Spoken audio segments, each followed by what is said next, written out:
Welcome, everyone, to Aspects of Britain, a symposium to mark Peter Stansky's 90th birthday, co-sponsored by the Stanford History Department and Another Look Book Club. I'm Peter Mandler. I'm a modern British historian at Cambridge University, so I'm zooming in from England. It's 6 p.m. my time. For those of you in California, I think you're just getting up and having your orange juice and coffee.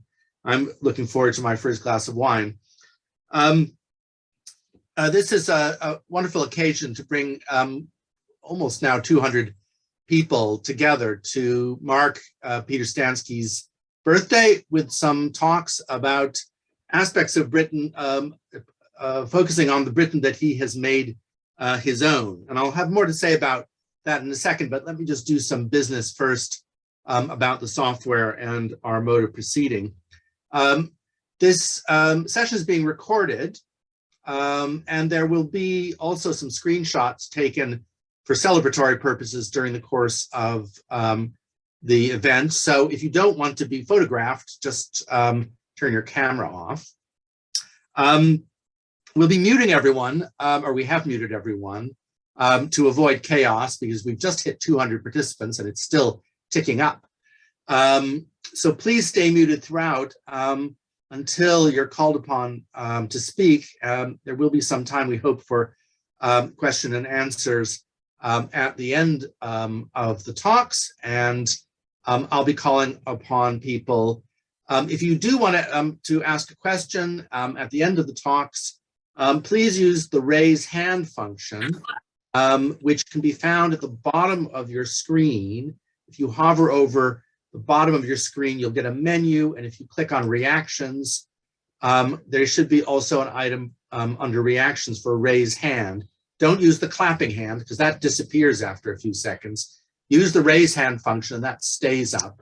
That lets me know that you want to ask a question, and then if there's time, I'll call your name and you can unmute yourself and ask your question. If you would like to make comments along the way during the talks, you're welcome to do that in the chat. You can chat to individuals, or you can chat to everyone. If you want to send greetings to Peter, which I can see already a large number of people have done, you can do that in the chat too. So keep your cards and letters coming. But the main event is going to be a series of talks about, as I said, the parts of British culture, politics, the arts, that Peter Stansky has made his own over his very long career.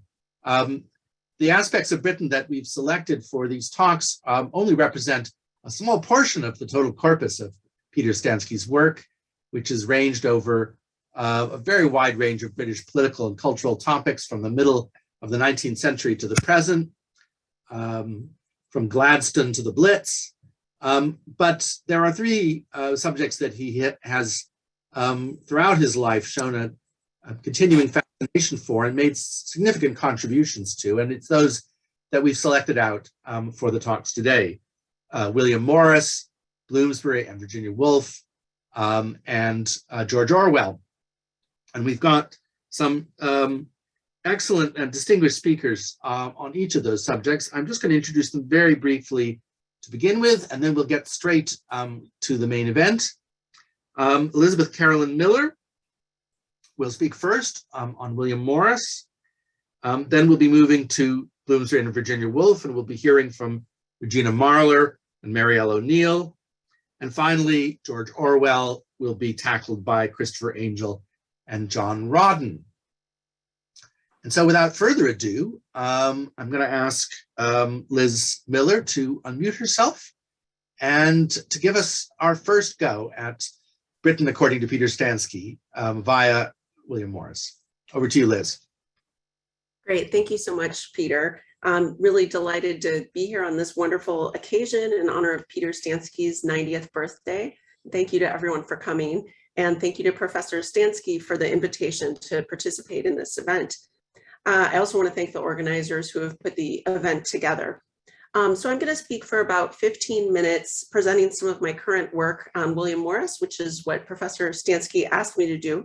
But first, I just want to take a moment to say that it's impossible to imagine working in the field of William Morris studies without the benefit of Professor Stansky's scholarship, which has made Morris and the arts and crafts movement much more generally known and helped us especially to understand their political and historical contexts. I'm going to pull up my PowerPoint here, share some screens. Is that coming through okay? Great. Stansky's biography of Morris, which was published in 1983, is perhaps the most accessible introduction to its subject ever written. And it ends with a statement of Morris's relevance today that is as true in 2022 as it was in 1983. After the Second World War, it says, it appeared that modernization, centralization, industrialism, rationalization, all the faceless movements of the time were in control and would take care of the world. Today, when we have a keen sense of the shambles of their efforts, the suggestions which Morris made in his designs, his writings, his actions, and his politics have new power and relevance. Disenchantment with the forces of industrialism is a unifying feature of Morris's work. As Stansky describes at greater length in his 1985 book, Redesigning the World, William Morris, the 1880s and the Arts and Crafts. Here, Stansky writes, England, the first industrial nation, was also the first to question the values of industrialism. Morris was at the forefront of this questioning in ways that remain relevant today. My recent work has been taken up with considering Morris's critique of industrialism as an aspect of his environmental thought. And today I will delve a little deeper into the topic of Morris's environmentalism. For Morris was among the most prescient of ecological thinkers in Victorian arts and letters.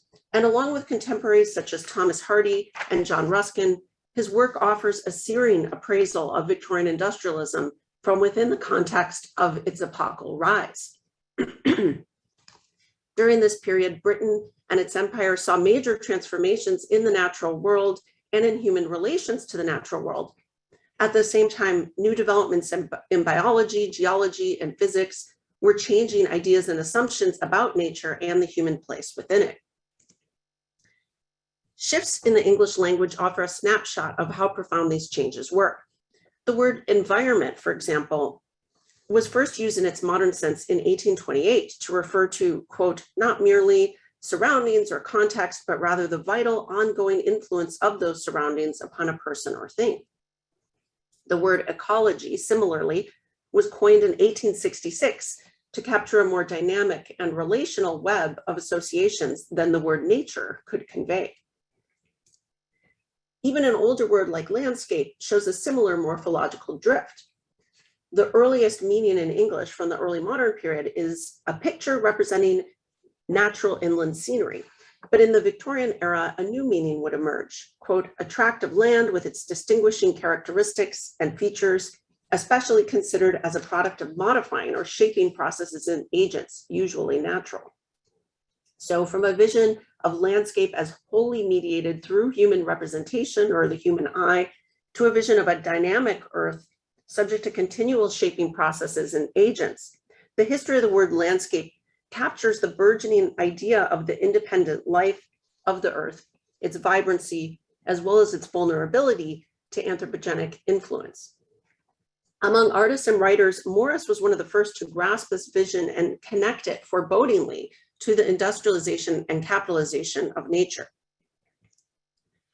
For if Victorian Britain was increasingly able to name the independent life of the earth, it was at the same time developing a new social base that was profoundly disruptive to that independent life.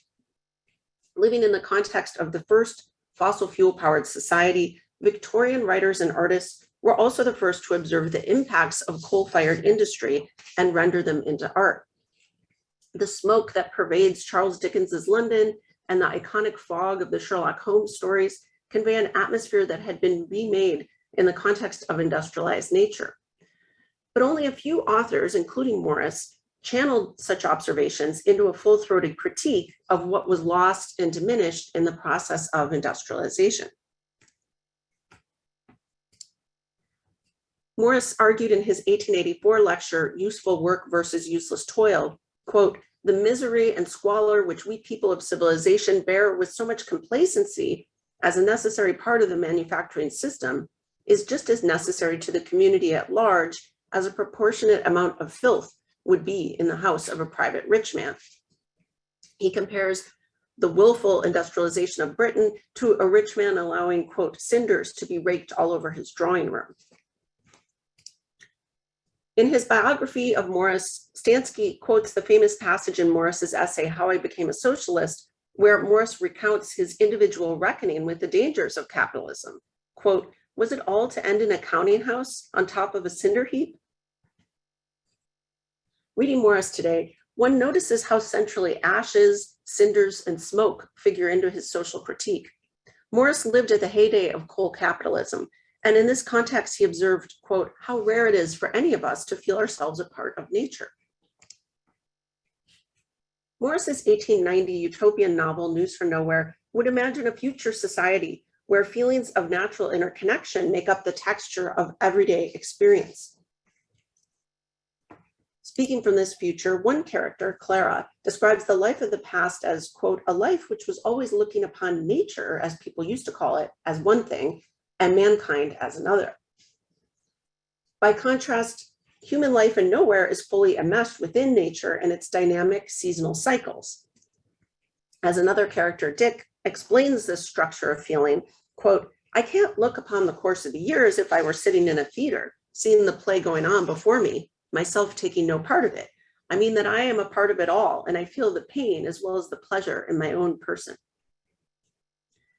In the longer history of art and literature, nature was not always conceived as mere backdrop to the drama of human life.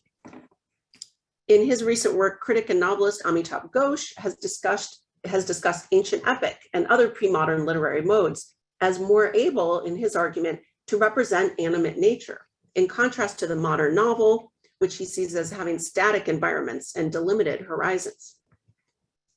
Morris himself, however, worked against the novel's static tendencies by reaching back to older modes. Indeed, News from Nowhere is ostensibly set in the future, but it is imaginably drawn by means of the past. This extends to its natural world, which has undergone a process of what we might now call rewilding, returning to a pre-industrial baseline of indeterminate date. Nowhere is full of forests, wastes, and quote unquote pieces of wild nature.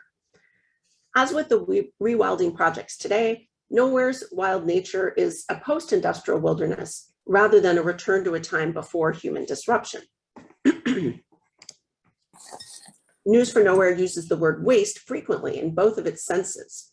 For example, quote, "England was once a country of clearings among the woods and wastes."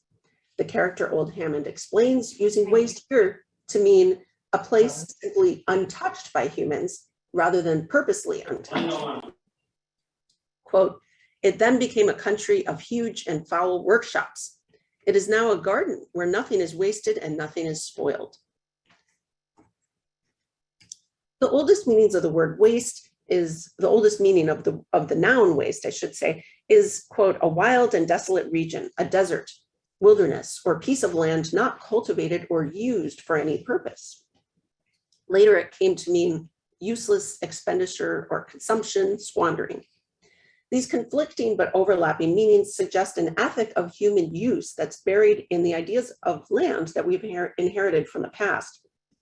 To not use land at all is in some sense equivalent with profligate overuse.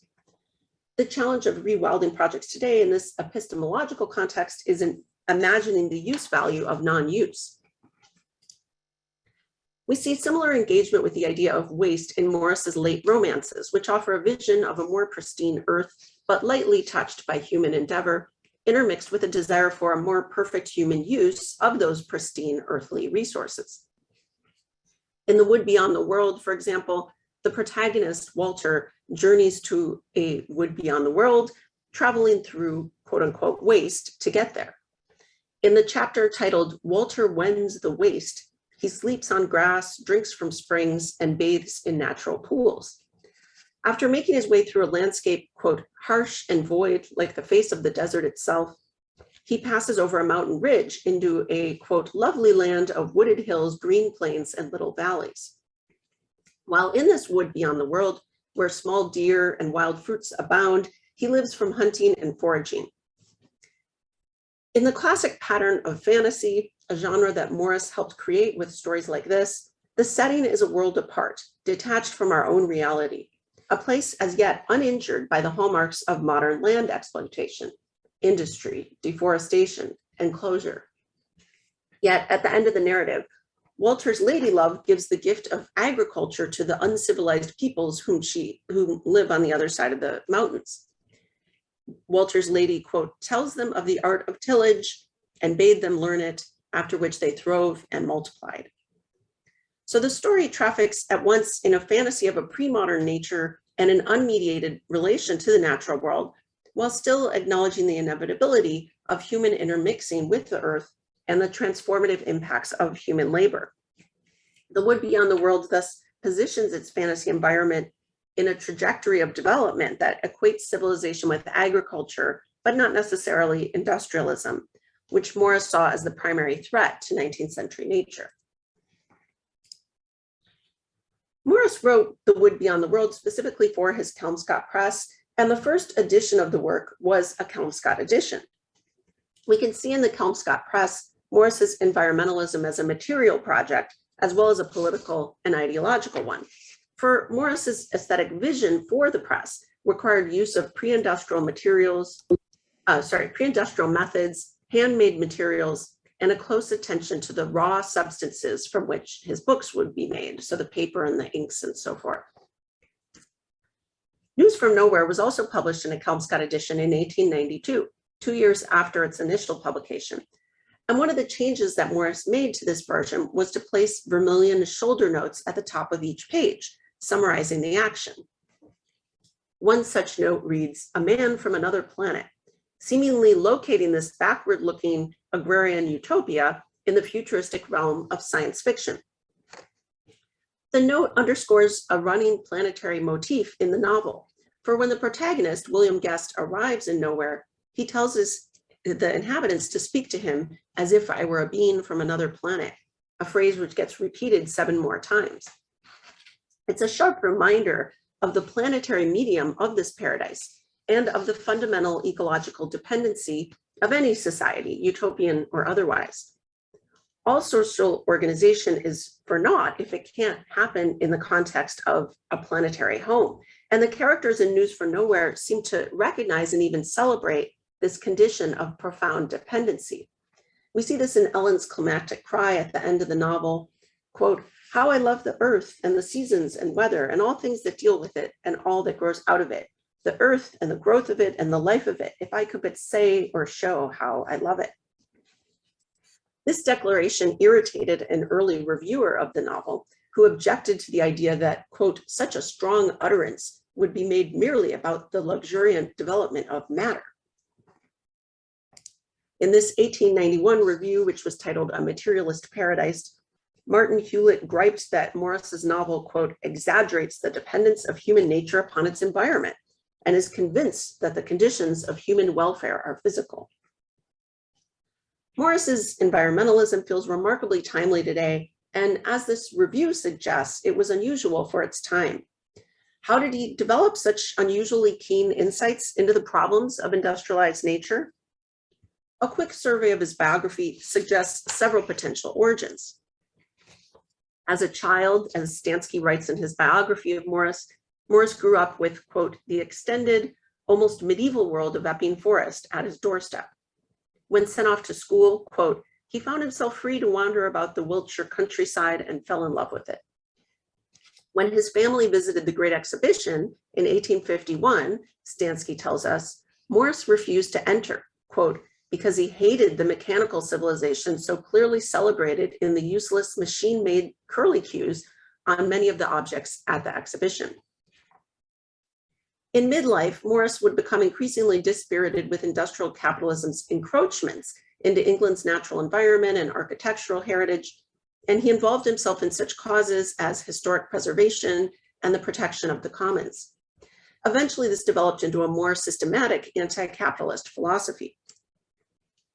Morris's involvement in the Society for the Preservation of Ancient Buildings was his protection of ancient buildings, sorry, that should say, was his first step in this political journey. And as Stansky has written, quote, virtually the first preservation society, it is the parent of those that are so common today, and the most important beginning to thinking about the environment and its preservation. Today, with the help of Stansky's work, we can position Morris in a long history of environmental thought and recognize that he was among the first within this tradition to articulate an anti-capitalist position that he arrived at through environmental critique. Thank you. Thank you very much, Liz. I might point out before we move on to the next talk that we've enabled subtitles. So if you'd like to have subtitles along with the talks, you can go down to the menu at the bottom and click on live transcript and then click on show subtitle. Or you can also click on view full transcript, which actually gives you the whole text of what Liz has just said, although with all the foibles of transcription services, I can't guarantee it's 100% accurate. But anyway, you've got that option as well. Anyway, we'll move now on into the 20th century and to the second of our three aspects, the Bloomsbury Group. And we'll start with Regina Marler. Over to you, Regina.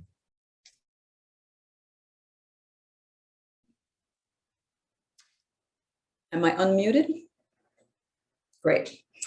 First, I want to say happy birthday, Peter. I'm very happy to have known Peter for over 30 years and to have read him for much longer. And I think we were introduced by Tony Bradshaw of the Bloomsbury Workshop.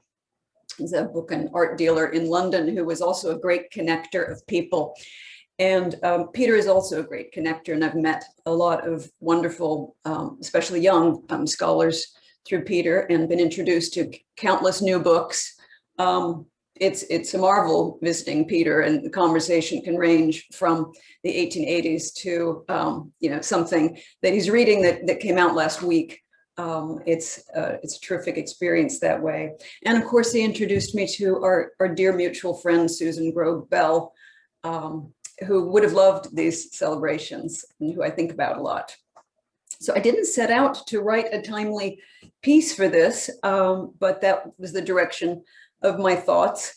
I returned to Virginia Woolf's On Being Ill, which I think many people have done during the pandemic. So here are just some thoughts on pandemic reading and returning to On Being Ill. So many books, so little time, or so the tote bag and the t-shirt tells us. Beyond the books that I studied for my current projects, I don't think I read more than usual during California's 3-month stay-at-home order in 2020 or during the pandemic as a whole. Here were those hours without friendly visits, dinner parties, book events, the longed for solitude for reading, but they coincided with family emergencies and with COVID safety rituals. Some of you probably remember washing the outside of your grocery packages, and COVID scares with the thrum of bad news. Publishers like to stress the urgency of their books, new, urgent, urgent and beautiful. Even in one recent instance, I won't mention which, urgent, sweaty. I'm immune now, if not to coronavirus, then to urgency. I started to think about pandemic reading, about distraction, about escape. Seneca argued for the consolations of reading. He specified active reading, probably not P.G. Woodhouse's Jeeves and the Feudal Spirit. I noticed a few more mysteries than usual on my books read list and some indiscreet literary memoirs that I won't name. The Woolf scholar Anne Fernald has been reading mysteries by Martin Walker and Louise Penny. In this time when I'm housebound, she says, I find comfort in these cozy novels about middle-aged people, a little overweight, who enjoy eating hearty stews and solving crimes.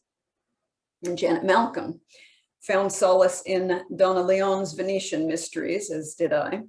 Maybe everyone was comfort reading. I asked friends. And one woman who caught the virus told me that she was too sick to read while she had COVID. She just slept, but her pandemic reading was mostly nonfiction. I read about those boys in Thailand who got stuck in the underwater cave, she recalled. And then I read Radium Girls, about a lot of female factory workers who were knowingly poisoned by their employers. And then I read a book about corporate greed at Boeing and how it led to the 737 MAX crashes. But then I got out of that dark phase, and I'm reading a book called Mean Mommy about childhood trauma. Some friends told me they had trouble concentrating. Others remarked that they were reading longer books and buying more than they could read. Not long after lockdowns began, pandemic reading lists started to appear online and in papers. Digital book sales boomed. People enduring a pandemic wanted to endure pandemic literature too, it seemed. Stephen King's The Stand was an early favorite, but there were nods to the classics. The Decameron, Defoe's A Journal of the Plague Year, with its revelations about travel passes and health certificates in the 17th century.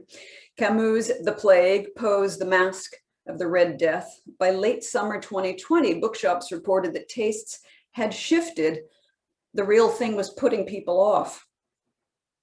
But the idea of a reading project, of consecrating this pause, this collective grief and disorientation, still appealed. A group of Woolfians tried to get a pandemic Proust reading club off the ground. In the Washington Post, Christopher Frizzle wrote recently about the quarantine book club he started, all classics, including Melville's Moby Dick and Virginia Woolf's Mrs. Dalloway, newly revealed in part due to Elizabeth Utka's incredibly timed study, Viral Modernism, which was published, I think, late 2019, as a novel of the 1918 influenza pandemic. Passages alluding to the outbreak are on almost every page, and yet it's as if they were written in invisible ink, Frizzell writes. It took the light of the coronavirus shining on the novel to see them. One friend who contracted COVID told me that at her sickest, she returned to Moby Dick and Alice in Wonderland. I didn't want to fill my brain with memes. At my most scared, I wanted to relate to death as an adventure. The idea of Alice falling into another world was very comforting, and Moby Dick, the sublime surrealism of Ahab's obsession with death. While she was sick at home, her father was in the hospital dying of the same illness. Most of her life, Virginia Woolf suffered serious recurrent illnesses, both physical and mental, the one often precipitating the other. Some of her friends, like Lytton Strachey, avoided London during part of the 1918 pandemic, but Virginia eventually caught influenza. It was then called, of course, the Spanish flu or the Russian lady, or whatever country you cared to insult. At the close of 1919, just before her husband Leonard contracted it, it was a disease of war, spread in part by soldiers beginning in January 1918, and then of peace, dispersing troops, carrying it home to their families and towns. One of Woolf's Richmond neighbors died of influenza. The first wave in early 1918 seemed not much more fatal than the familiar winter flu. The second wave proved much more deadly, more deaths in October 1918 than at any other point in the pandemic. The third wave, it was somewhere in between. By the fourth wave in 1920, or roughly, the strain of H1N1 behind the Spanish flu had mutated away from its deadlier versions. And this is likely the version that Virginia Woolf contracted, but she often caught the flu. Modern transportation being responsible for rapid spread throughout Europe each winter. And a few times a year, she took to bed with stabbing headaches, sometimes harbingers of more serious illnesses. She knew about dreaming, thinking, and reading in isolation. Her 1926 essay on being ill extolled the intellectual and aesthetic benefits of these periods of forced seclusion and the clarifying change in perspective. As Hermione Lee remarked, it's an eccentric essay. At first, one can miss the strangeness of both the opening and the conclusion. Woolf throws a shimmer over the reader with a tumbling rush of words, a page-long sentence.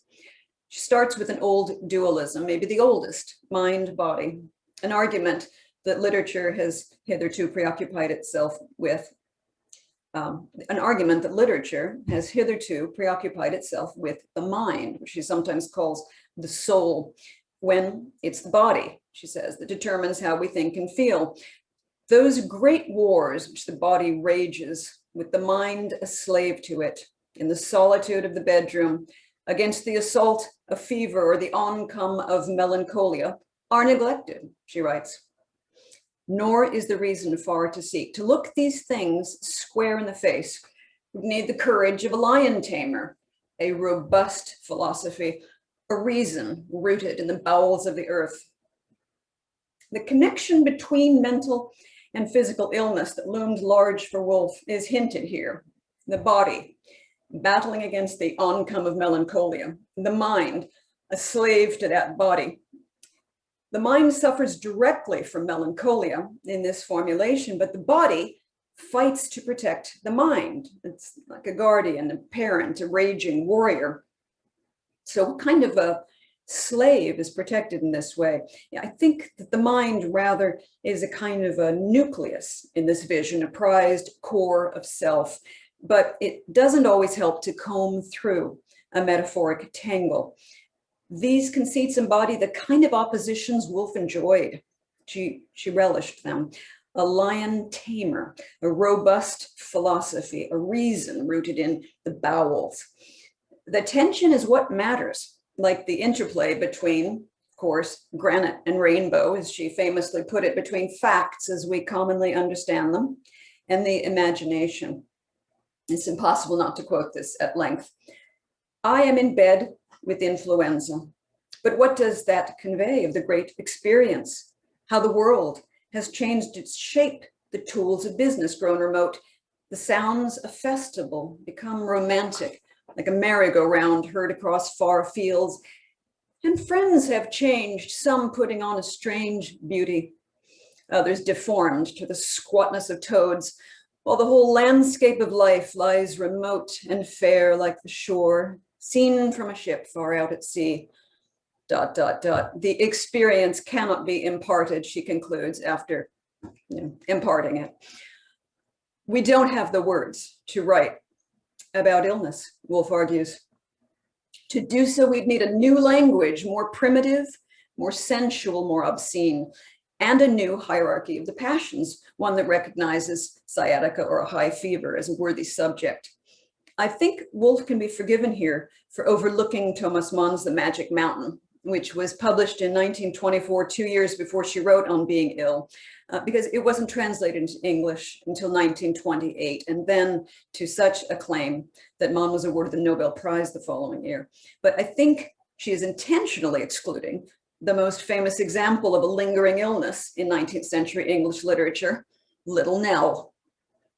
In The Old Curiosity Shop, published serially in 1840 to 41, Dickens milked the long illness and death of his poverty-stricken child heroine, Little Nell, across the last several chapters, so that English readers were said to lean out as their ships docked in America and shout, "Did Little Nell die?" Even 80 years after Little Nell's demise, the critic George Santayana, a contemporary of Virginia Woolf's, professed himself unable to read those chapters.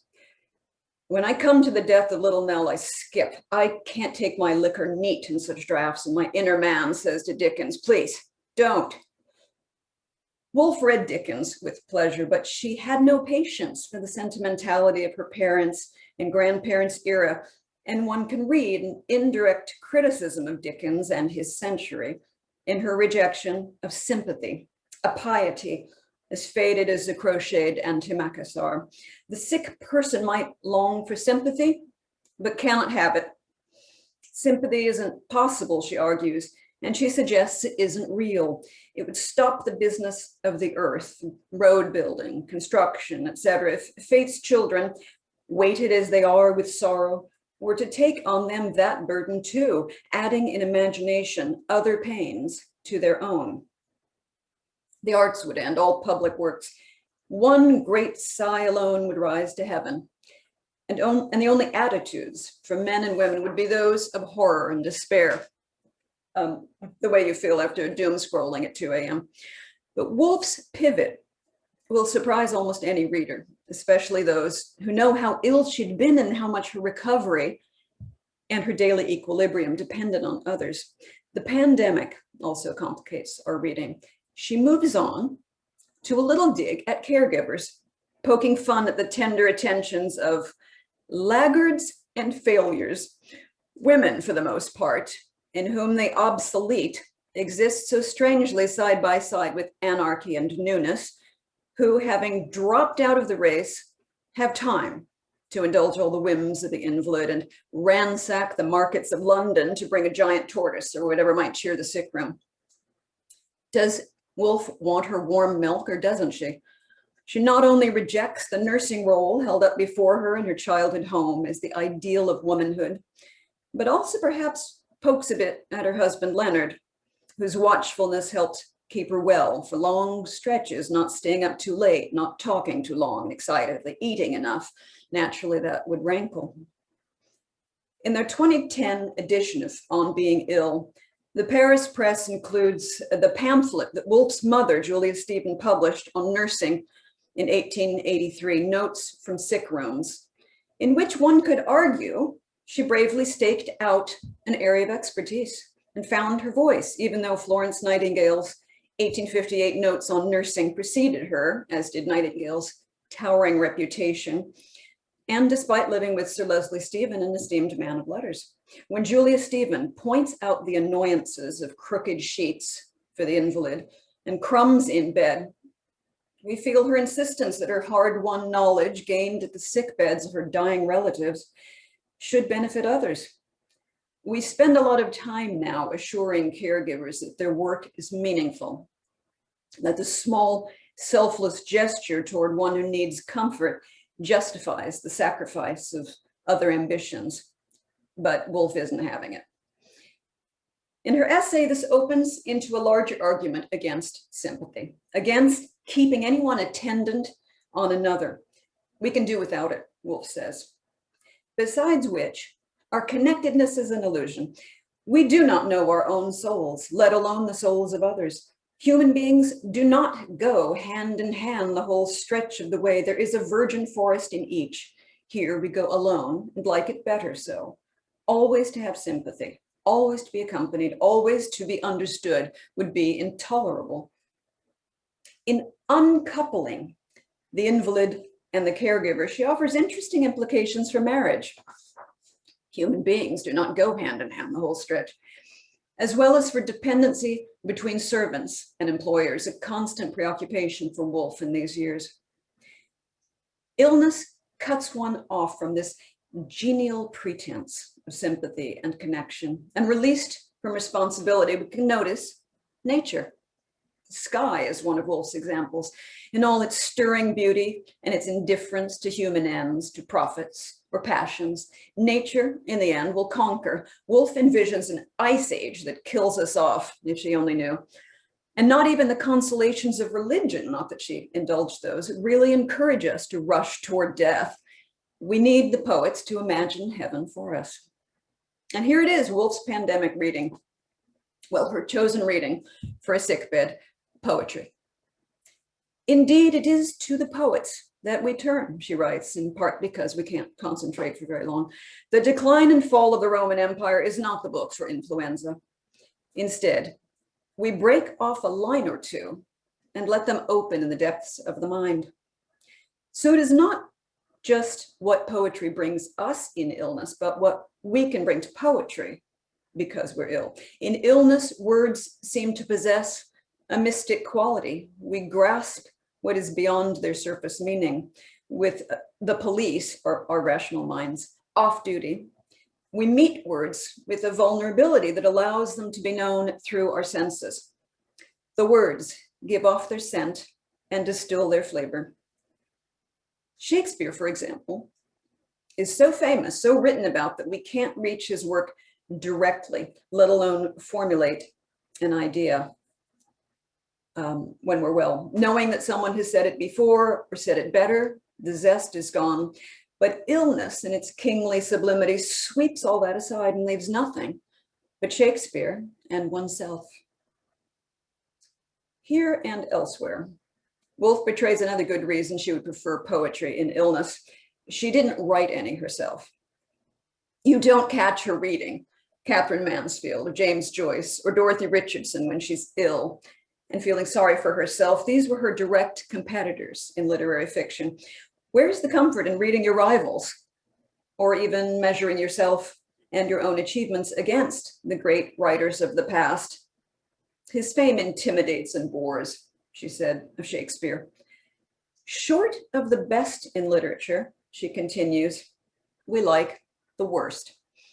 And here, when you think she might confess to a shilling shocker, she only mentions a triple-decker late Victorian biography of dubious middlebrow taste, Augustus Hare's The Story of Two Noble Lives, 1893. Those of the artist sisters Charlotte, Lady Canning, and her younger sister Louisa, Lady Waterford. Hare wrote travel books and biographies about his aristocratic connections and was famous enough to found a publisher for his 6-volume autobiography. Woolf's readers in the 20s would have recognized his name and also how she was winding them up with her half-mocking appreciation. For those who suffer a slight rise of temperature, the names of Hare and Waterford and Canning ray out as beams of benignant luster. The first 100 pages are slow going, Woolf admits, but the charm steals upon us imperceptibly.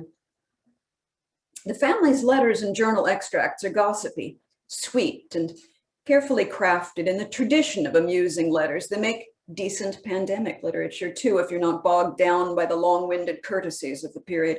As Hare points out, they're not without historic interest, since their circle of acquaintance included a raft of royals and aristocrats and politicians from across Europe.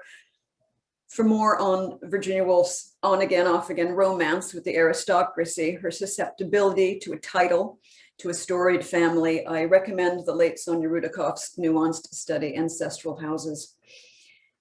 Lady Canning, a favorite of Queen Victoria's, was an accomplished botanical artist. Something like 19 albums of her work have been preserved. Her husband was Viceroy of India in the 1860s. Of her sister, Lady Waterford, whose papers were not preserved, Hare confides that those who were much in the sunshine of her presence need no reminder of what she was, her noble simplicity of character, her playful humor, her warm interest, her gentle sympathy, her utter forgetfulness of self, her enthusiasm for all things good and beautiful must be ever present with them. But many outside the quiet circle in which she lived may care to know the little that can be told of one who might be described by Longfellow's lines. Homeward serenely she walked, with God's benediction upon her. When she had passed, it seemed like the ceasing of exquisite music. And if that syrupy encomium seems to describe an ideal rather than an actual woman, Woolf agrees. The sisters are not very distinct, it is true.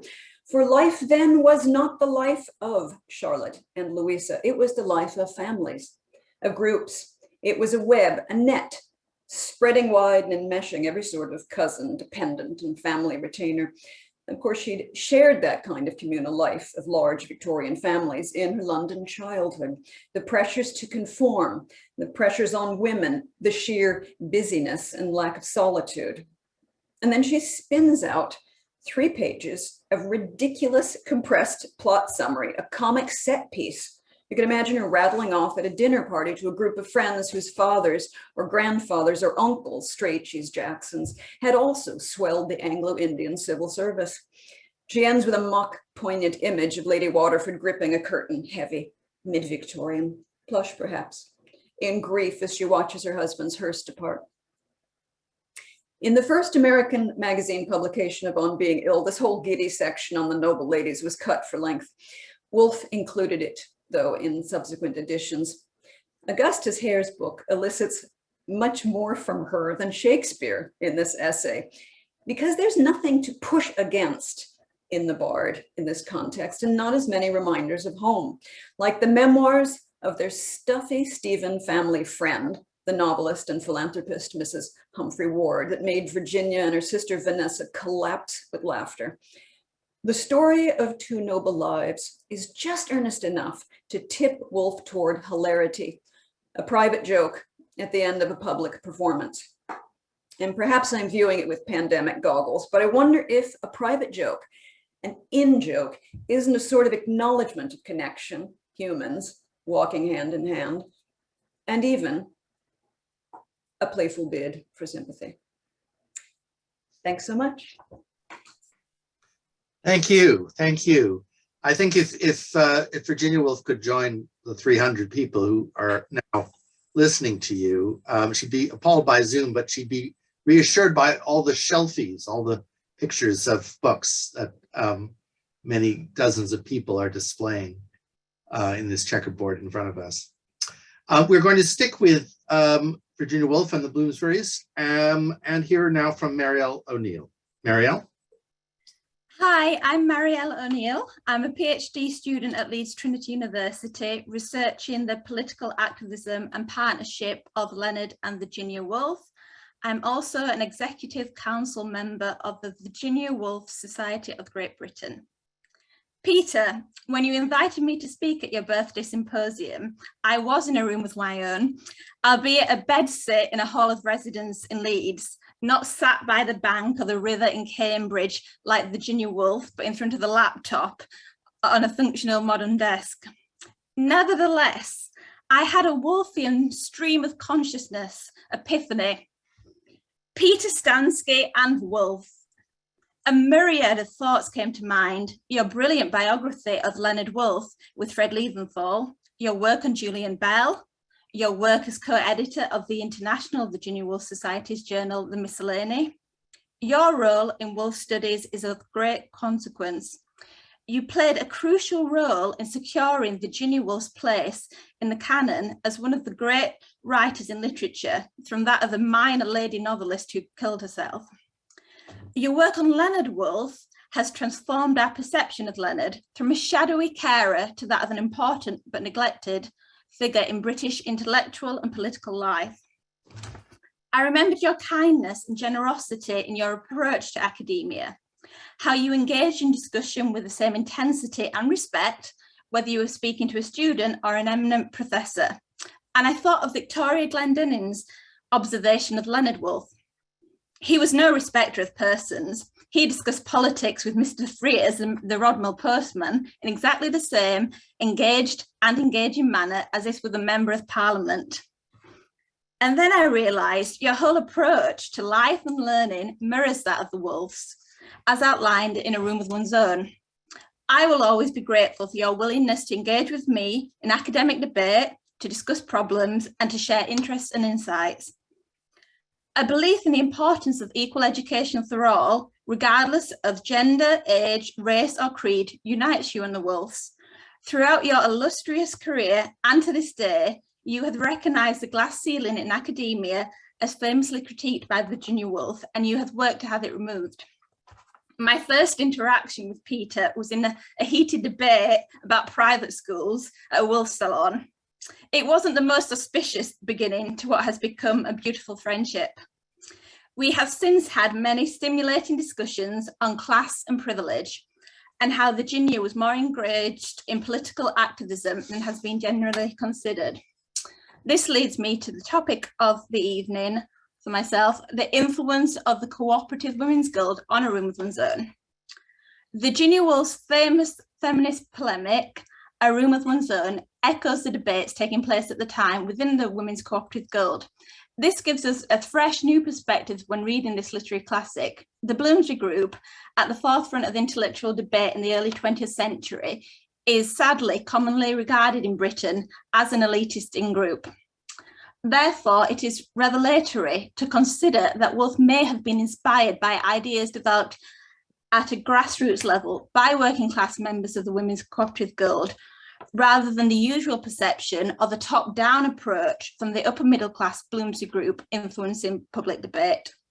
The issues Woolf explores in the text, women's financial independence and personal freedom, housing, maternity, food, and a women's place in the world, are issues the Guild campaigned on. Woolf was privy to these debates through her own and Leonard's work in the cooperative movement, and also through their close friendship with the leader of the Women's Cooperative Guild, Margaret Llewellyn-Davies. Her work with the Guild undoubtedly gave her a political education. Virginia Woolf put her beliefs into action at a time when rigid class structures inhibited social interaction between classes. For 4 years, from 1916, Virginia Woolf had held weekly meetings of the Richmond branch of the Guild in her own home, gaining first-hand insight into the lived experiences of working women. In her introductory letter to Life as We Have Known It, a collection of autobiographical sketches by members of the Women's Cooperative Guild, published by the Hogarth Press, Woolf writes, "These women were demanding divorce, education, the vote, all good things. They were demanding higher wages and shorter hours. What could be more reasonable?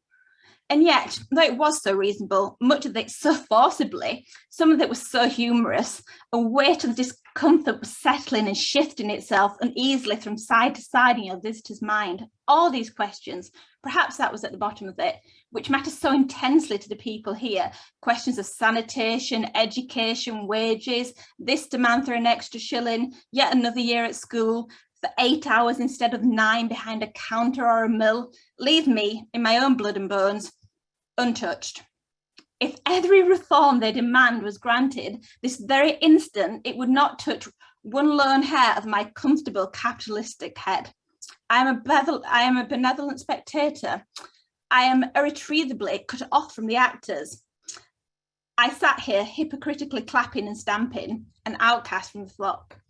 Here, Virginia Woolf defines an internal conflict between her urge to be part of the struggle for a better life for working women and her reluctance to be seen as a condescending, paternalistic bystander. However, the germs for many of her ideas explored in A Room of One's Own can be traced to the Guild, although her ideas are filtered through her own experiences as an upper middle class intellectual woman and are tailored to an audience of women of her own class to be delivered as lectures at Newnham and Girton colleges in October 1928. The lectures were then published in 1929 in book form for a similar middle class educated audience. Whilst acknowledging the importance of class, Woolf demonstrates in A Room of One's Own that many concerns are universal. Significantly, her manifesto ends with a call for all women to fight for female empowerment as represented by the birth of Shakespeare's sister, a female writer equivalent in genius to that of Shakespeare, stating, "Without that effort on our part, without that determination that when she's born again, she will find it possible to live and to write poetry that we cannot expect, for that would be impossible. But I maintain that she would come if we work for her, and that so to work, even in poverty and obscurity, is worthwhile." Virginia Woolf was not writing in a political vacuum, and her concerns were shared by women and women's organisations of her day. Housing, specifically the need for women to have space of their own in the home, was a campaign which the Guild and Llewellyn-Davies led at the turn of the 20th century and into the post-World War II era, when the need for better quality housing for the working classes was a critical issue on the political agenda. Whilst working with the London Youth Group in the 1880s, Margaret Llewellyn-Davies wrote a funding appeal which anticipates Woolf's renowned manifesto. "Rich people do not grudge £100 for a single evening in London. How many evening parties our club could provide for that sum to guests who cannot have them in their own small crowded homes? For after all, the root of the matter is that much debated question, the unsatisfactory nature of working people's homes. These young people want something cheery at the end of their long day's work. They want pleasant social intercourse and amusements and opportunities for reading and thought, just as much as our young people of the middle classes do." The Times reports on Saturday, 6th of December 1919, that women's advice was sought on housing with Dr. Addison, in a circular to local authorities, expresses the hope that they will obtain the views of the women on the proposed layout of houses and on house plans, including internal fittings, lighting and heating. Dr. Addison highlighted the Women's Cooperative Guild as one of the organisations whose advice they sought. In 1923, the proposed Parliamentary Housing Bill intensified the debate. The Times on Saturday, 14th of April, 1923, reported the Guild's demand for parlour and bath. The newspaper states, the chief objection raised to the housing bill by various authorities consulted yesterday is the subsidy is confined to the smallest kind of working class cottage with kitchen, scullery and 3 bedrooms, but without a separate room or parlour, affording a retreat from the daily round and common tasks of the household. The president of the Guild, Mrs. Barton, was reported as arguing, the woman's point of view in the planning of houses must be considered, for it is the woman who will have to spend most of her life in the house, attending to her domestic duties. Our minimum type of house, as we have told the Ministry of Health, must have 3 bedrooms, a parlour, a bathroom with hot and cold water, a larder with light and air, and a generous provision of scullery shelves and cupboards. Here there is a direct link between the Woolf's ideas and that of the Guild, where the Guild's parlour becomes Woolf's a room of one's own. Woolf took the working women's ideas and broadened them to appeal to a wider audience, whilst adding her own slant as a novelist by emphasising the necessity of a private space in order to foster creativity. Woolf borrowed from the lived experiences of working class women, as she had always been fortunate enough to have her own room of one's own. Like many women of her class, Virginia Woolf had a room of one's own, whereas the largely self-educated working class women she met in the Cooperative Women's Guild and at Morley College had propped up the poems of Burns against a dish cover to read whilst cooking. So in a sense, Woolf's clarion call was actually more relevant and important to working women. In her introductory letter, Woolf argues the Women's Cooperative Guild's weekly meetings, in fact, gave women their own room with one's own, unfortunately only on a weekly basis. It gave them in the first place the rarest of all possessions, a room where they could sit down and think remotely, away from boiling saucepans and crying children. And then that room was not merely a sitting room and a meeting place, but a workshop where, laying their heads together, they could remodel their houses, could remodel their lives, could beat out this reform and that. A Room with One's Own explores how food is politicised on gender divisions in its evocative descriptions of the contrasting dinners served at the men and women's colleges at Oxbridge, the sumptuous banquet the men are served, and the frugal, bland dinner the women are offered. This depiction can be seen as a middle-class illustration of a universal issue. What Woolf personified as the angel in the house, the mother who was utterly unselfish, she excelled in the difficult arts of family life, she sacrificed herself daily. If there was chicken, she took the leg. Similarly, Llewellyn Davies wrote to Bertrand Russell on 17th of November 1907, the more independent women grow, the more they claim from life, the more impossible their problems become. Men must become angels before there's much of the life. There is a parallel between Margaret Llewellyn Davies' statements in A Cooperative Standard and Woolf's In a Room with One's Own, with both women noting the link between physical and intellectual starvation. Llewellyn Davies writes, a girl is given less to eat, is supposed to require less exercise, less education, and less training. A woman has a cup of tea for dinner while she prepares her husband a beefsteak. Woolf describes a female student's dinner in, here was a soup. It was a plain gravy soup. There was nothing to fancy in that. One could have seen through the transparent liquid any pattern that there might have been on the plate itself, but there was no pattern.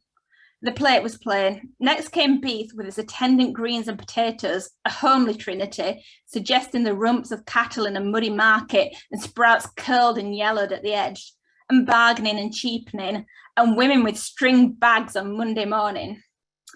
There was no reason to complain of human nature's daily food, seeing that the supply was sufficient and coal miners doubtless have sitting down to less. Prunes and custard followed.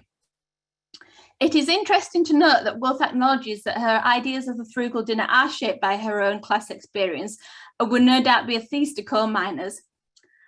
However, the description of the sprouts curled and yellowed at the edge, almost as if they are tainted by the bargaining and the cheapening and haggling over their price by women with string bags on a Monday morning, is in stark contrast to the wholesome image of the woman with a basket, the socially conscious woman who shops at cooperative stores, like Leonard and Virginia did, buying quality products, using what Llewellyn Davies referred to as basket power to help bring about a fairer society. Between 1911 to 1915, Virginia and Leonard were supportive of the Women Cooperative Guild's maternity campaign to provide a state maternity grant for pregnant women. Virginia's concern with maternity rights and the impact this has on women's ability to develop their potential is evidenced in A Room with One's Own, with thought to endow a college would necessitate the suppression of families altogether, making a fortune and bearing 13 children. No human being could stand it. Consider the facts. First, there are 9 months before the baby is born, then the baby is born, then there are 3 or 4 months spent in feeding the baby. After the baby is fed, there are certainly 5 years spent in playing the baby. You cannot, it seems, let children run around like they do in Russia. Of course, this is from an upper middle class perspective. The working women were struggling to make ends meet as opposed to endowing colleges. In conclusion, Virginia Woolf's radically powerful feminist voice is important today as ever, and maternity, housing and food poverty are issues that we're still campaigning on to this day. I want to wish Peter a happy birthday and many blessings from the Virginia Woolf Society of Great Britain. As for myself, I look forward to more absorbing, stimulating, intense political discussions. And if anybody's got any questions in the chat, I'd be happy to answer them. Thank you. Thank you very much, Marielle. It's been very interesting to see how all 3 speakers so far have been moving towards the contemporary resonances of these thinkers upon whom Peter has focused in his career. And I know it was the contemporary resonances that often drew him to them in the first place. So we'll move to the beating heart of the 20th century and George Orwell. And first we'll be hearing from Christopher Angel. Christopher. Thank you. Let me just try to share my screen, get things started. And are you seeing that full screen? Great, thank you. All right, well, in the immortal words of Monty Python, and now for something completely different. My name is Christopher Angel, and I am a screenwriter based here in Los Angeles. My ongoing passion project is to adapt Peter Stansky and William Abraham's seminal biography of George Orwell for the screen, transforming this remarkable work into a historical fiction television or streaming series. I count myself incredibly fortunate to have discovered the person of George Orwell through Peter Stansky's groundbreaking work as a biographer. The very title of his and William Abraham's second book, Orwell: The Transformation, is to me cinematic. Visual storytelling requires conflict and forward motion, and the idea of a person transforming fits that perfectly. The scenes they depict and the way in which the people, or for me, the characters, come to life, has given me a great deal of fodder material to draw upon. Peter and his partner, Billy Abrahams, had the amazing experience of interviewing people who knew Orwell firsthand. So it's natural that I find that so much of subsequent Orwell biographies draw upon and build upon their core foundation. I first reached out to Peter with an out-of-the-blue email in the year after the 9/11 attack, when I felt that we so desperately needed to better understand Orwell and how our response to a truly awful terrorist attack could morph into an erosion of personal freedoms and even lead to a war begun in a very public lie. Peter was immediately generous with his time and his work, and I remain grateful to this day that he not only entrusted me with his book, but has remained an engaged and perceptive sounding board as he's continued his own Orwell studies and has kept me up to date on new thinking about Orwell and his life. Peter also generously introduced me to the Orwell Society, which is a literary group in England who promotes Orwell scholarship and hosts events for those like me who are interested in Orwell's legacy. This is my mandatory plug for them, similar to the Virginia Woolf Society. The Orwell Society members have been supportive advisors and sounding boards for me as well.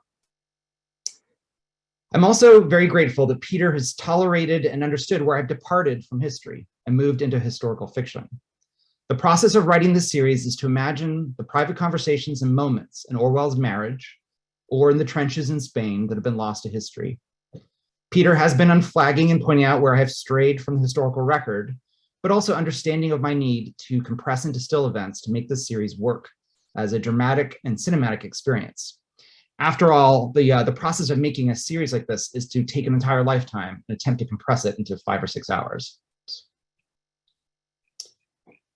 So the process for me of adapting this work has been its own journey and adventure, personally fulfilling on so many levels, and also at times frustrating in the special hellish way that only the Hollywood system can engender. With Peter's advice, I first focused on writing a feature film screenplay about how George Orwell came to fight in the Spanish Civil War, and how that experience became the inspiration for the qualitatively different novels that followed, Animal Farm in 1984. In Spain, Orwell was shot through the throat by a fascist sniper, barely escaping death at the front, only to then, along with his wife Eileen, face betrayal by the communists in Barcelona, ostensibly his allies in the fight against fascism. In Barcelona, he experienced a totalitarian reign of terror that so obviously informed his writing in Animal Farm in 1984. He writes about it later in his 1946 essay in Gangrel, titled Why I Write. Quote, he says, "The Spanish War and other events in 1936 to 37 turned the scale, and thereafter I knew where I stood.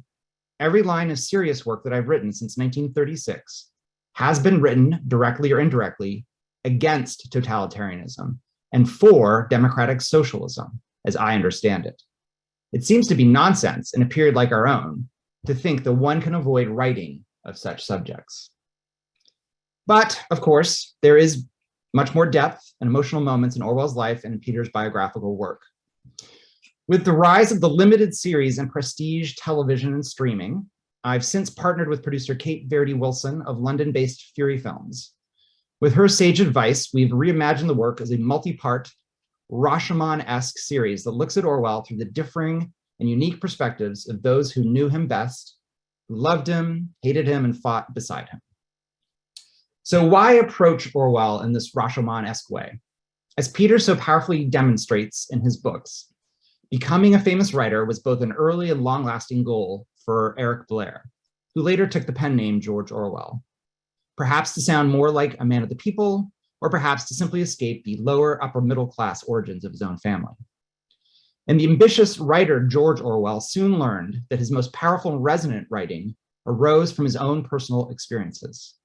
This is clear in his quasi-autobiographical works, such as Down and Out in London and Paris, or Burmese Days, or Homage to Catalonia. But how did this function in Animal Farm in 1984? And on the personal side, Orwell dreamed of becoming a father, even as it became clear that he and Eileen, his wife, could not conceive a child. And Orwell sought to gain immortality through his writing and through being a parent, even if that often meant putting himself in actual mortal danger. This internal contradiction, his destructive bent, combined with a will to live and endure, makes Orwell such an interesting and complicated subject for cinema. And this paradox makes the Rashomon approach a powerful way to understand the whole of this very private man who so compartmentalized his life. So why now? Well, for this, I continue to rely on the work of Peter Stansky, as well as John Rodden and other Orwell scholars. Their work puts Orwell in perspective and explains his enduring legacy and importance today. Sadly, the issues Orwell wrote about are not going away. These include authoritarianism, political lies, economic inequality, and the invasive reach of technology into our private lives. A quick word on the craft of adapting history to the screen, on the craft of screenwriting. I'd like to describe screenwriting as a haiku on every page. The process of writing a screenplay involves condensing and editing, choosing the exact right moments to tell the story, and contrasting the intimate, small, emotional moments with the big, historical, loud, and noisy battles and events of history. So this is true in my favorite film of all time, Lawrence of Arabia, and also true here in Orwell. My series is a portrait of a most unusual marriage, a desire by this couple to be parents, the roadblocks to that, and Orwell's desire to change the way in which the world works. It is about triumphs and tragedy, jealousy and betrayal, both personal and political. So let me briefly share with you the 5 different points of view that I've chosen, inspired by the structure of Kurosawa's Rashomon. In my series, instead of a murder as the inciting incident, I use the publication of 1984. Perhaps it is a thought crime, as the launching point for my differing subjective and at times contradictory points of view. So who did I choose and why did I choose them? Episode 1 is entitled Mon Ami, and this episode is told from the point of view of Boris, who was Orwell's roommate from Paris during his down and out phase there. Boris is an out-of-work waiter and a former Russian soldier. He's also Orwell's guide to a particular version of 1920s Paris, where Orwell experiences the struggles of the dispossessed. To oversimplify things, the positive light thrown on the proles in 1984 could be traced back to this time. And what did Boris think of Orwell's novel, Down and Out in London and Paris? I have some fun speculating on that question. Did he even know that Orwell was a writer when they lived together? Episode 2, entitled My Husband, is told from the point of view of Eileen O'Shaughnessy, who was indeed Orwell's first wife, and to me, the most interesting character in this whole series. She is pursuing her PhD in psychology when they meet and fall in love. Eileen is Orwell's intellectual equal, and I feel her understanding of human psychology is reflected in changes in Orwell's own writing and his understanding of the political situation with the rise of fascism. They, of course, share a dream to have children and raise a family, and later struggle with the cloud that not being able to do so casts over them. While many see Julia in 1984 as inspired by Orwell's later second wife, I see much of Eileen in the novel. I feel that Orwell was indeed haunted by the memories of this complicated but very real marriage. And then episode 3 focuses on the Spanish Civil War and is entitled My Comrade, and that is in fact George Orwell's head poking up at the back of the line. He was quite tall, about 6'3", and so he was taller than the other volunteers, and this was him going to volunteer to fight against the fascists in a Marxist unit called the POOM. This episode is told from the point of view of George Kopp, there on the left, Orwell's commander in Spain. He's another amazing character, charismatic Belgian gunrunner turned anti-fascist military commander, and later part of the French resistance and an English spy in France during World War II. There are also letters from Eileen that imply that she and George Kopp had an affair during the fighting of the Spanish Civil War. Orwell tries to rescue Kopp from a Stalinist jail in Barcelona at the end of his time there, risking his own life. There, Orwell would have seen his friend Kopp plagued by literal rats, and Kopp suffered torture like Winston in 1984. Episode 4, My Mentor, is set in London during World War II, when Orwell worked for the BBC, beaming back propaganda to India, and is told by Vinu Chitali, an Indian writer. The other major Orwell biographers give Vinu short shift. She's often described as Orwell's assistant, or even his secretary. For this episode, I'm expanding Peter's thesis on Orwell to a time period not covered by his 2 volumes. As I learned about Vinu Chitali, I discovered her own writing. She wrote a historical novel after the war, and she collaborated with Orwell. For example, Orwell performed in one of her radio plays about slavery. He plays a slave owner and even had a line about the farm animals rising up in rebellion next. I believe, given Orwell's rejection of imperialism based on his earlier experiences in Burma, that he would have been sympathetic to Vinu's own desire to see a self-governing free India.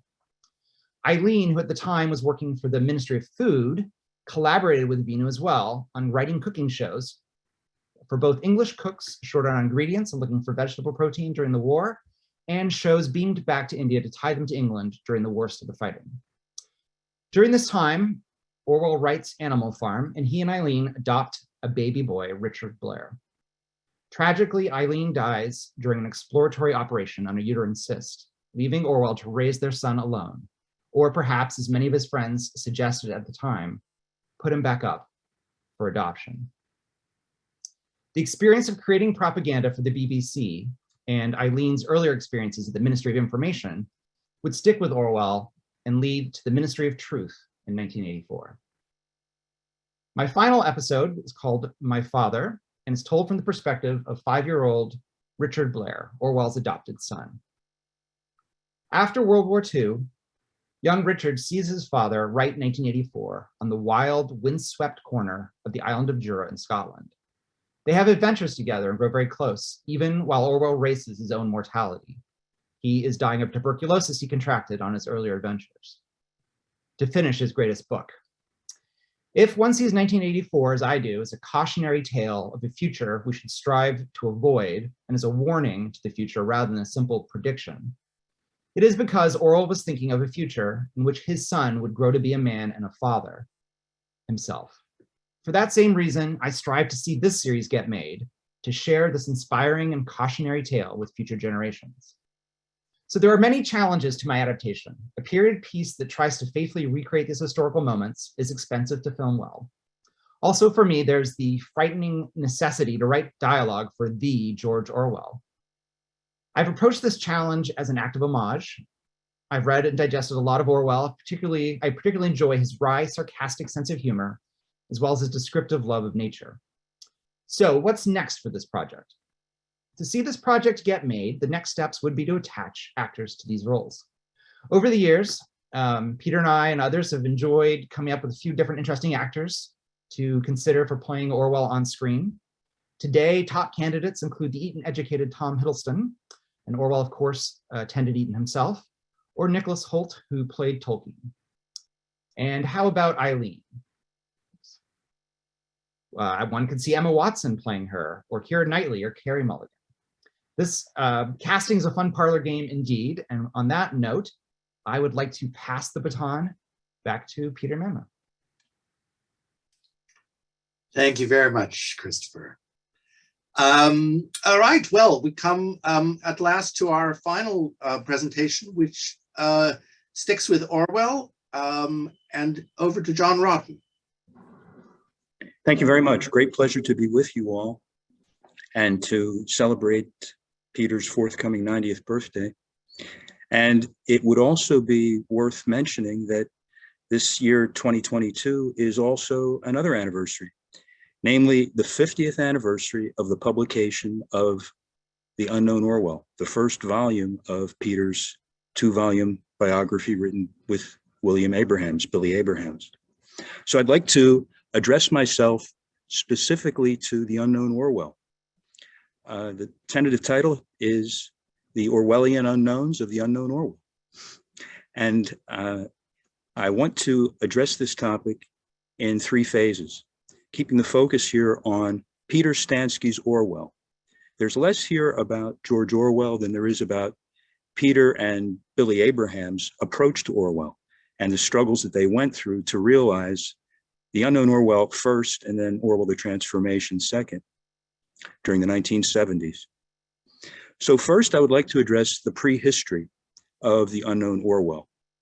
What is unknown to so many people is how difficult it was to get any biography into print for all kinds of complicated reasons, chiefly having to do with Orwell's widow, Sonia. Secondly, the partnership between Peter and Billy, that is, how did The Unknown Orwell get written? What was the division of labor? What were the struggles as they went along? And thirdly, the achievement of The Unknown Orwell.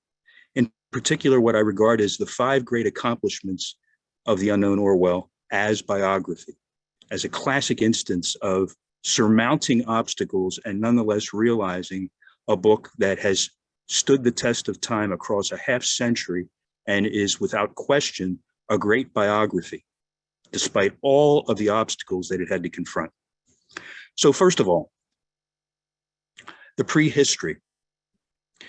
On January 18th, 1950, that is 3 days from today, 72 years ago, Orwell signed his last will and testament before he died 3 days later, in which he said that he was requesting that no biography be written. In that final will and testament, he also testified in the very same paragraph that he wished that there would be no funeral service, no memorial of any sort. But that was immediately violated. And Sonia authorized two of Orwell's good friends, Malcolm Muggeridge and Anthony Pohl, to arrange a funeral and a subsequent burial. So why then did Sonia insist on maintaining the other clause, namely that no biography be written? Scholars generally have concluded that Orwell himself was not particularly opposed to a biography. He was indeed skeptical of what had become known as Stracheyism, that is, in the wake of eminent Victorians, the tendency to cut eminent figures, the eminent Victorians and so forth, down to size. But in principle, he was keenly interested in biography and wrote about it throughout his life. One of Orwell's other biographers, Gordon Bowker, concluded in his biography that it was Sonia who was severely antipathetic to the genre of biography. My own research in the Orwell archive seems to support that for rather obscure reasons. She just did not want the possibility of Orwell being cut down to size, or perhaps even her own background being looked at too closely and perhaps also subject to critique. She had just gone through a very painful 4-year divorce that ended in the early 60s before meeting Peter and Billy Abrahams. In any case, in the early 1950s, there were numerous old friends and colleagues of George Orwell who approached Sonia requesting a biography. And his publisher, Fred Warburg, and his American publisher, William Jovanovich, were keenly interested in having a biography published. Those figures included Tosco Fievel. Julian Simons approached Sonia twice on different occasions, took her to lunch, seemed to think that she was going to approve a biography, and then at the last minute she withdrew approval, and on and on. Probably the best candidate from the standpoint of the publishers, Fred Warburg and William Jovanovich, in the late 50s was Richard Ellman. In 1960, he was fresh from an amazing success with his biography of James Joyce, published in 1959. He was approached to do a biography of Orwell and offered a $25,000 advance by Warburg and Jovanovich. They urged Sonia to accept him, saying that he would do a magnificent job. He had just demonstrated this with James Joyce, and there was no one possibly better qualified. But negotiations dragged on. Sonia was extremely uneasy about violating what she regarded as Orwell's last will and testament, however inconsistent that might seem to us in hindsight. Also, she had reservations about authorizing an American. This was somewhat ironic insofar as she had previously extended an invitation to a different American who withdrew, namely Dwight MacDonald. Dwight MacDonald at the time had been an editor of Partisan Review, had launched his own journal, Politics, and at that time was in London working on Encounter with Stephen Spender and others. But negotiations dragged on with MacDonald, so he finally withdrew. This was then what gave rise to the suggestion that Ellman would be the far better choice after this publication success with James Joyce. In any case, there was no candidate that Sonia approved. Then Peter Stansky and William Abrahams appeared on the scene in the mid-60s, lunched with Sonia, had an extremely fruitful and positive meeting with her, and she seemed to give the green light that they could certainly proceed with their plans to investigate Orwell's life, whatever would come of that. Their original idea was simply to write a book about the participants in the Spanish Civil War, and that was partly realized in the mid-60s, but they were encouraged by Orwell's other official executor, Richard Rees, to proceed with their plans to interview other people that knew Orwell. They had a very fruitful meeting with Avril Blair, Orwell's sister, and others. So there were plenty of people that were willing to talk to them. And in fact, some of them regarded it as a distinct plus that they had not hit it off with Sonia because they themselves were not on the best terms with Sonia. So that was rather amusing. All things seemed to be quite cordial between Peter and Billy and Sonia until 66, 67, and into 68. Peter spent a sabbatical year in England, 66, 67, in the wake of his publishing his first book on the Spanish Civil War. And that had led to the offer of an appointment to Stanford University, which he took in 1968.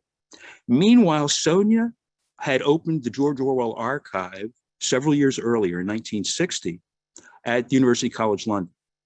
She and the archivist, the librarian Ian Angus, were now planning a 4-volume collected essays, journalism, and letters of George Orwell. As she developed further her commitment to that project, she insisted that that would be the stand-in for a biography, that there would be no more need to have any work because Orwell had told the story of his own life in so many of his autobiographical writings. And now we would have the opportunity to see that even more fully in these essays, journalism, and letters that had so far just remained fugitive and uncollected. So she forbade Peter and Billy Abrahams to have any further access to the Orwell archive, and they then just proceeded on their own in the wake of the publication of the collected essay, journalism, and letters in late 1968. The result ultimately was that they were refused access to the Orwell archive and that they were also refused any permission to quote George Orwell. And so they had to work around that and avoid copyright infringement. The result, nonetheless, was the publication of The Unknown Orwell in 1972. That leads me to my second and perhaps even more interesting part, the collaboration and partnership on writing this first volume of the biography, The Unknown Orwell, between Peter and Billy. Now, William Abrahams also deserves to be honored at this symposium of ours, insofar as he is a crucial figure in this other anniversary that is worth honoring, namely the publication, the 50th anniversary of The Unknown Orwell. He was 15 years older. He had already been a very successful novelist in his own right, published 4 novels in the 1940s and 50s, and in a novel in the 1960s as well, written a lot of poetry, come out of Harvard, and was regarded with great respect as an intellectual. And in fact, when Peter was a graduate student, that's how they met. By this time, however, he had also hooked on as a book publisher, and that truly became his métier. In fact, he became known in later years as the great savior of the American short story, worked with countless impressive writers, and eventually in the mid-1960s got the nod to edit the O. Henry stories, which he did for decades. So Billy Abrahams is a crucial spark plug in all this, and a very, very talented writer in his own right. Generally speaking, the division of labor was this, as I understand it from my conversations with Peter. Peter did the first draft, which he would then hand off to Billy. Billy, however, was a bit of a procrastinator, and he had lots of irons in the fire. So there was some prodding occasionally to get Billy just to keep up with the evolving book. In fact, Peter's own memory is that it may have indeed been that they at first just planned 1 volume, but that he later realized that it would be more compact and it would be more of an incentive to Billy to move on if they actually just decided to split it into 2 and immediately end with George Orwell turning the age of 30 before his publication of Down and Out in Paris and London at that age. And then they could save all the material in the Spanish Civil War for a later volume. He was never tempted, neither of them, to write a full-scale biography, which was the case with Bernard Crick and his full-scale biography in 1980. So that was published just about a year after Orwell, The Transformation, the second volume that Peter and Billy did publish. So Peter basically handled the first draft and much or most of the correspondence seeking out sources. They interviewed everybody together. They traveled together and explored Spain and plenty of other spots where Orwell had visited and worked.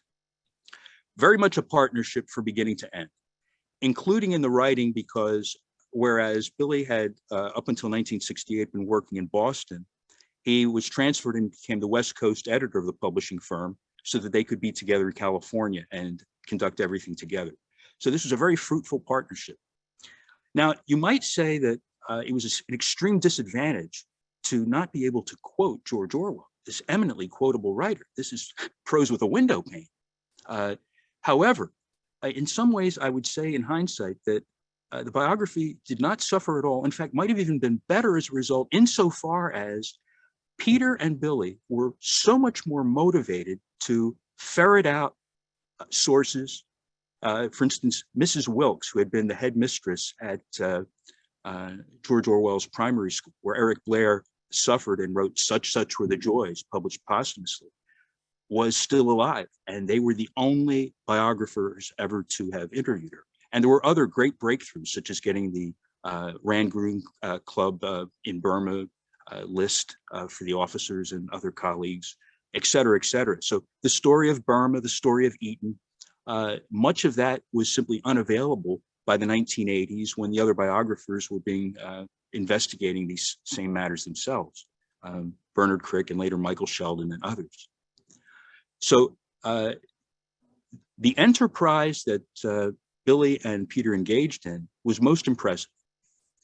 Now, let me just sum up then finally in this third section, the great achievements that I consider the Unknown Orwell and Orwell the Transformation to have achieved. And here I take as a point of departure the formulations of Mark Twain, who in his own work said that there were 5 great distinguishing features that marked the great biography. And I think that the Unknown Orwell in particular, just to focus on it now, passes the test. And I would be very curious about what all of you would say. In fact, I highly recommend that you have a look at the Unknown Orwell and even listen to the audiobook. They're both extraordinarily fine experiences. It's an eminently readable book because they had to do so much work of paraphrasing George Orwell and really in their own vivid prose bring him alive without having the opportunity to quote Orwell himself. So, and the audiobook is very well done. So here's Mark Twain. First of all, a biography should make us wish that we knew the person himself or herself. And I would say this is exactly the case. This is what most great biographies do. They send you back to the author and to his work. And this is what the Unknown Orwell and Orwell the Transformation do, as we've just seen from Chris Angel, who's even been inspired to write a screenplay, 5-part screenplay as a result of Peter's work. That says it all. Secondly, Mark Twain says that the essential elements of biography make a distinction between what is important and unimportant, winnowing the quotidian and burnishing those moments of glory that elevate this writer to a figure of first rank. And see, this is again what Peter and Billy did so well, partly even because of the limitations that Sonia imposed. That is, they were forced to provide an extremely enriched context of the time. In fact, Cyril Connolly, in his review, a very flattering review in New York Times Book Review, said at one point that he could have sworn that Peter Stansky was an old Etonian. So well did he seem to establish the context of Eton, and that it was only at one point that he called Connolly and Orwell, Eric Blair, old boys, that it was a tip-off. Namely, we didn't refer to a former Etonian graduate as an old boy. He was an old Etonian. So an enriched context where you really bring everything alive, and that is what distinguishes the essential from the inessential.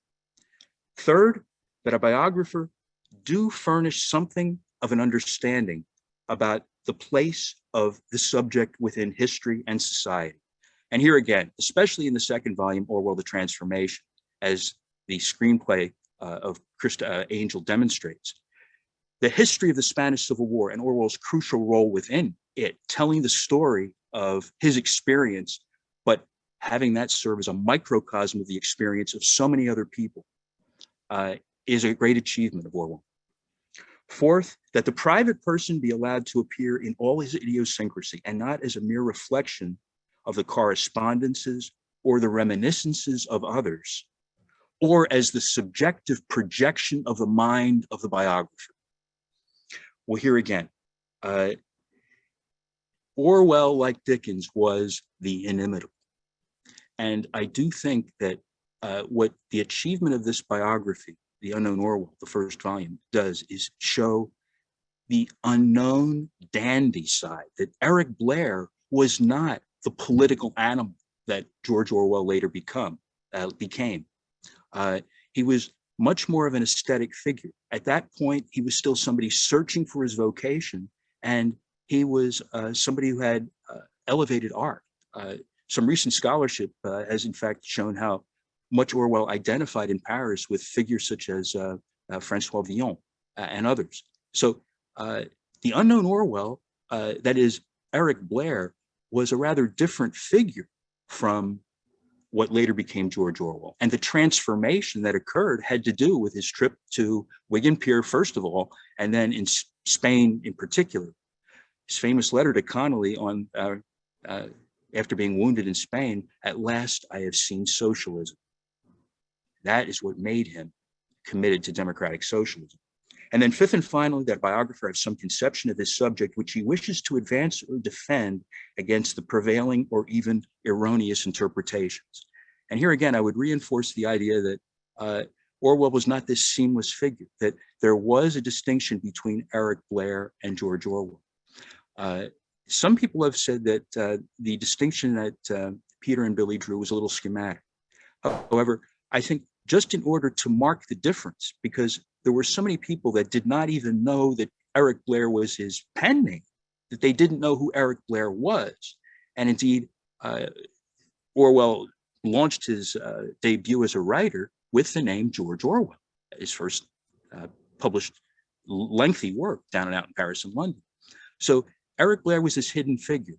And by showing the Orwellian unknowns of the unknown Orwell, that is the Eric Blair behind George Orwell, Peter and Billy were able to work against a prevailing view that Orwell had always been Orwell.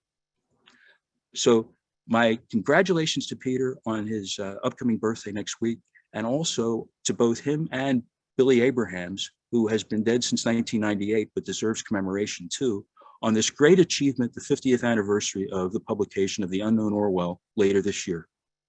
Thank you very much. Thank you, John. Entirely appropriate to end our survey with a bit of Stansky biography. There's maybe been too much Orwell biography and not enough Stansky biography in the world. In a minute, I'm going to let Peter respond to all the speakers and to all of you. But before I do, just to remind you that if you'd like to, we've got about 20 minutes left. If you'd like to have your own word, a question to any of the speakers, or indeed to Peter, or just a comment, go down to the reactions button at the bottom of your screen and click on raise hand. And if you can think up some things to say while Peter is speaking, we should have a little list of people who I can call on when it's done. But first, it's now Peter's time in the spotlight. Let's see. I'm unmuted. I don't know, but I don't know if, but well, can people hear me? I guess they can. But anyway, I want to be very brief because I want to allow some time for people to react. I must say I'm so grateful to the speakers. I'm so grateful to the people who've come. I'm so grateful to see so many people I know, and so many, and grateful for those who've come whom I haven't met. I'm grateful to John Rodden for having suggested that this take place. You know, in the course of one's life, there are many moments of self-doubt, and maybe an event such as this makes one feel that maybe it's all been worthwhile. So I'm overwhelmed, a bit teary almost, about this happening. I guess my only other remark, I don't know, I suggested the title of Aspects of Britain, and the one reason I did that is that I think of myself as fundamentally a historian, but a historian that's interested in very much a cultural historian who's made my subject these frequently literary figures, and as they all are, William Morris, Virginia Woolf, and her colleagues in Bloomsbury, and George Orwell. And I'm extremely interested in them as towering literary figures. But also, the reason I called it Aspects of Britain is my almost more important enterprise is I want to try as best I can to understand England itself. And so I'm one thing that I've been very tried to do over the work I've done is how these people are illustrative of what English society is like, and how English society operates, and how in England, and England rather than Britain, because I think Scotland, Ireland, and Wales are obviously different. What's special, how the cultural life, the intellectual life, the literary life, the political life, all these things interact, and how I hope that what I've done enables people. My aim is to try and understand England better, but also, of course, I wouldn't call it self-indulgence, but it's been a wonderful experience for me to be able to read and think about and write about William Morris, the Bloomsbury Group, and George Orwell. And I think the wonderful plus of the academic life, which has obviously it's in trouble, but at the same time, then it allows one. One hopes that one can earn a living doing what one loves to do. So I'm grateful for that, and I'm deeply grateful to the people who've spoken, and so a great big heartfelt, and the people who've sent notes to me, etc. And Marielle's wonderful card with William Morris, Virginia Woolf, George Orwell, and Leonard Woolf on it that I just arrived this morning. And so a great big loving thank you to you all, to everybody. Thank you very much. I'm quite overwhelmed. And now, as Peter says, we can have some time for comments and questions.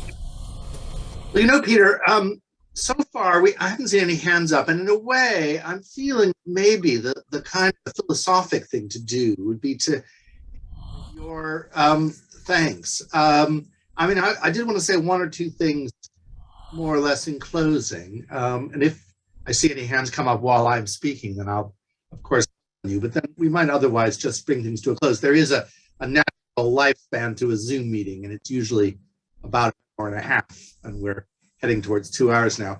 I wanted to say that, of course, thank you very much to all the speakers who covered some of these main themes of Peter's work, from in lots of different genres, really, very much like Peter's own work.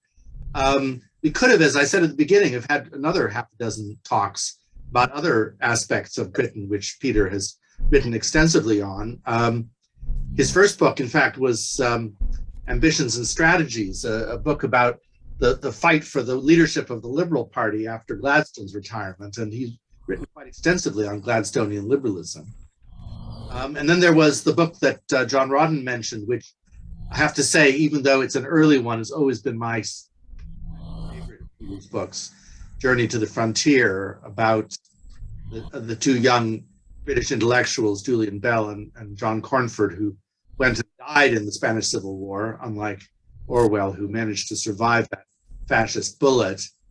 And Peter, of course, has written a kind of update of Journey to the Frontier based on further revelatory materials about Julian Bell that came out over the many decades that have passed since that first book. One of the virtues having a long career like yours, Peter, is that you can have second and third and fourth thoughts. You get a chance to correct all your own omissions and revise your own editions. We've done on a number of occasions, rather triumphantly, I think. So as I say, we could have had another couple of hours of talks about other aspects of Britain. But I want to thank, again, the speakers for paying such good tribute to Peter and to the protagonists, to Morris and Woolf and Orwell. I want to thank Cynthia Haven, who's been kind of one of the sort of driving forces, or the main driving force behind organizing this whole event. And Adrian Yarko, who's been the technical support for Zoom behind the scenes. And I think really we probably ought to leave it there. Only one final farewell and warm birthday wishes to Peter. And I was had the pleasure of joining a Zoom for his 89th birthday with friends and family from around the world. And maybe if his prediction that the pandemic is going to be with us for some time is borne out, we might have to have another Zoom a year from now for the 91st, Peter. But otherwise, no, we're hoping not. We're hoping that many of us will get to see you in person over the coming few seasons.